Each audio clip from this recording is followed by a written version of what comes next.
నేను ఈశ్వర్ సాయిలో కో character Eshwar Sai wife ని. Basic గా నా హస్బెండ్ నార్మల్ గా అయితే మాత్రం మా రిలేషన్ 7 years బట్టి ఎప్పుడు ఎలాంటి డిస్టర్బెన్స్ అయితే లేదు. ట్రూత్ గా చెప్పాలంటే నా హస్బెండ్ నేను ఈ 7 సంవత్సరాలు ఒక్కసారి కూడా నేను ఎప్పుడు ఇలాంటి పొరపాట్లు ఎప్పుడు చూడలేదు. టెక్స్టులు మెసేజ్లు నా దగ్గర ప్రూఫ్లు ఉన్నాయి. చూపిస్తే మాత్రం అంటే ఇట్లా ఎలా వస్తుందంటే మరి ఆ నా హస్బెండ్ కూడా చెప్పడం ఏంటంటే తనే ఇట్లా నన్ను కొంచెం ఇది చేసింది. సో అందుకోసం అని ఏ అబ్బాయి అయినా సరే మరి ఎట్లా ఇలాగే అయిపోయింది ఇంకా అని చెప్పి తను చెప్తున్నాడు. మరి ఆ అమ్మాయి ఏమంటుందంటే నాతో కూడా చాలా మంచిగా మాట్లాడేది. సో నేను లాస్ట్ టైం సూసైడ్ చేసుకోవడానికి వెళ్ళాను అనమాట. ఇట్లా ఈ అమ్మాయి విషయంలోనే కొంచెం నాకు ఏదో కొంచెం నెగిటివ్ వైపు వచ్చి సో నేను బయటికి అంటే నేను సూసైడ్ చేసుకోవడం వరకు వెళ్ళిపోయాను. నేను నాకు బాబు ఉన్నాడు, బాబుని తీసుకొని సూసైడ్ చేసుకోవడానికి వరకు వెళ్ళిపోతే ఆ అమ్మాయి నా కోసం ఫుల్గా అంటే ఎక్కడ ఇది బాగా స్ప్రెడ్ అయిపోతుందా ఏంటి అనుకుందో ఏమో తెలియదు కానీ కంటిన్యూగా నన్ను ఫాలో అప్ చేస్తూ ఎక్కడున్నావు ఏమైంది నాకు అప్పుడు కూడా ఏం డౌట్ రాలేదు. తర్వాత చూస్తే మెసేజ్లు ఇవి అవి అన్ని చూస్తే ఇలా రావాలి మీ అన్న రావాలి. మెయిన్ వాళ్ళిద్దరికి కలిపి ఒక ఆయన ఉన్నాడు, ఆయన రిత్విక్ అని చెప్పి వాళ్ళిద్దరు మీడియేటర్, అబ్బాయి పర్సనల్ అసిస్టెంట్ ఇద్దరికి. సో అసలు ఆ అబ్బాయి ఫోన్ లో ఎన్ని టెక్స్టులు ఇవన్నీ బ్యాకప్ చేసి చూస్తే అసలు చాలా ఇదిగా ఉంది. సో నేనైతే మాత్రం కోరుకునేది ఏంటంటే నా హస్బెండ్ అయితే తప్పైపోయింది, నాకు ఒక ఛాన్స్ అయితే ఎక్కువ అని చెప్పి ఆయన చెప్తున్నారు. కానీ ఆ అమ్మాయి నుండి ఎప్పుడు నేను ఏం ఫేస్ చేస్తానో తెలీదు. కానీ ఎందుకంటే ఇప్పుడు నా లాంటి అమ్మాయికి అంతమంది ఫాలోవర్స్ ఉంది, పైగా నాతో ఇంత మంచిగా ఉంది, ఇంత చేసిందంటే వాళ్ళ అమ్మగారు రికార్డు కూడా ఉంది. నేను పొద్దున్న వాళ్ళ అమ్మగారికి ఫోన్ చేసి అడిగితే మా అమ్మాయి అంతే అలాగే చేస్తుంది అని చెప్పి అంటుంది. నా దగ్గర రికార్డు ఉంది, ఫోన్ స్విచ్ ఆఫ్ అయ్యేటప్పటికి నా దగ్గర ప్రూఫ్ లేకుండా ఉంది, ఆన్ చేస్తే అది కూడా ఇస్తాను.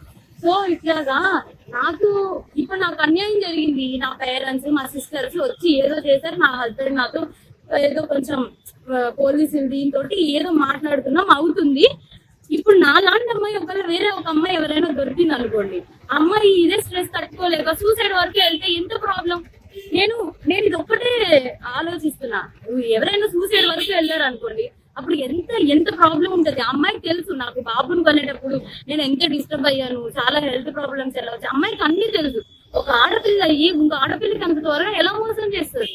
అది కూడా నా పక్కనే ఉండి మళ్ళా ఈశ్వర్ నిన్ను మోసం చేయట్లేదు, నిన్ను అలాగా నీకోసం ఏడుస్తూ ఇంత చేస్తూ నా హస్బెండ్ తో అసలు అది ఎట్లా ఉండగలుగుతారు. నా హస్బెండ్ కి డ్రింకింగ్ హ్యాబిట్ కూడా లేదు, అలాంటి తన డ్రింక్ కూడా చేయించారంటే అసలు నాకైతే అర్థం కావట్లేదు. అసలు ఈ ఫోక్ ఇండస్ట్రీ అంటే నేను చాలా ఈయనకి మంచి వాళ్ళందరూ చాలా మంది మాట్లాడుతుంటే అబ్బా చాలా ఇట్లా ఉంటది అట్లా ఉంటది అనుకున్నా కానీ ఇంత అన్యాయం నా వెనక ఇలా జరుగుతుంది అని చెప్పి నేను ఎప్పుడైతే అనుకోలేదు.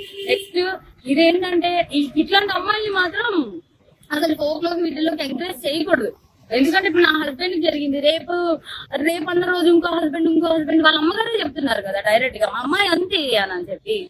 సో ఇవన్నీ కొంచెం చూసుకొని కొంచెం ఫోక్ లోకి తీసుకునేప్పుడు కూడా మనుషుల కోసం నేను మిగతా వాళ్ళని అనట్లేదు కానీ ఇట్లాంటి వాళ్ళని మాత్రం కొంచెం చూసుకోండి, కాపురాలు పోతాయి, చిన్నపిల్లల లైఫ్లు పోతాయి.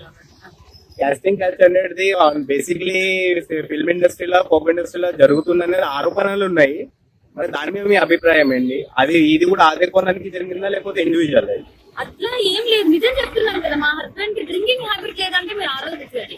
నా డెలివరీ దగ్గర నుండి ప్రతి ఒక్కటి నా హస్బెండ్ నన్ను పువ్వుల్లో పెట్టి చూసుకున్నాడు. ఏ రోజు ఇప్పుడు నా హస్బెండ్ విషయంలో 1 minute నేను ఆలోచిస్తున్నానంటే దీనికే నా బిడ్డను కానీ నన్ను కానీ ఇంత కేర్ గా చూసుకుని అబ్బాయి ఏమంటున్నాడు, ఇప్పుడు ఒక అమ్మాయి వచ్చి నా మీద పడిపోతే నేను ఏం చేస్తా, ఇప్పుడు ఒక షూట్ లో ఉన్న వాళ్ళం మేము అంత క్లోజ్ అయిపోతుంటే నేను ఏం చేయగలుగుతా అంటున్నాడు.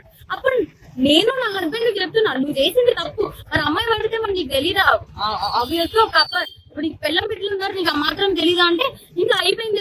కానీ ఆ అమ్మాయికి తెలియాలి కదా, ఒక ఆడపిల్ల మరి తనకి తెలియాలి కదా. సో నాకు ఇవన్నీ ఎక్స్ట్రా కోసం అయితే తెలియదు. సోప్ కోసం మాట్లాడితే మాత్రం చాలా మంది మంచి వాళ్ళని అయితే నేను చూస్తూనే ఉన్నాను కదా, చాలా మంది మంచిగానే ఉన్నారు. కానీ ఇలా పక్కనే ఉండి గొంతు కోసే వాళ్ళని నేను ఇప్పుడే చూసా. పైగా ఆ అమ్మాయి ఇంత సెలబ్రిటీ లాగా అన్నిట్లో డీలో వీటిల్లో వాటిల్లో ఇంత వచ్చి ఒక ఆడపిల్ల జీవితం ఒక్కసారి ఆలోచించాలి. పైగా తనకి బ్రేకప్ కూడా అయింది.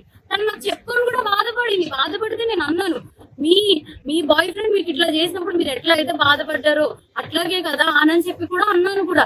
తనకి ఆ మాత్రం అసలు ఏమి గుర్తు రాకుండా ఇంత ఎట్లా చేసిందో నాకు అర్థం కావట్లేదు. ఎందుకంటే మీరు అనుకోవచ్చు ఇప్పుడు ఏంటి అమ్మాయి కోసమే చెప్తుంది వాళ్ళ హస్బెండ్ కోసం. నా హస్బెండ్ 7 years బట్టి నేను కాపురం చేశాను కాబట్టి తన కోసం నాకు తెలుసు. అది నేను చెప్పాను. తన కోసం నాకు తెలుసు, తను కూడా ఒకటే కదా అంటున్నాడు, మీద మీద పడిపోతే నేను ఏం చేయగలుగుతా అననే అంటున్నాడు. సో ఇదేం చెప్తున్నానంటే కొంచెం ఈ రోజుల్లో అమ్మాయిలతో కొంచెం జాగ్రత్తగా ఉండాలి, ఫ్రెండ్స్ ఇచ్చారని చెప్పి కూడా నమ్మద్దు. ఈ పోకు వీటిల్లోకి అయితే మాత్రం పోకనే కాదు, దేంట్లో అయినా సరే పంపించే ముందు ఒకసారి ఆలోచించుకోండి అంతే.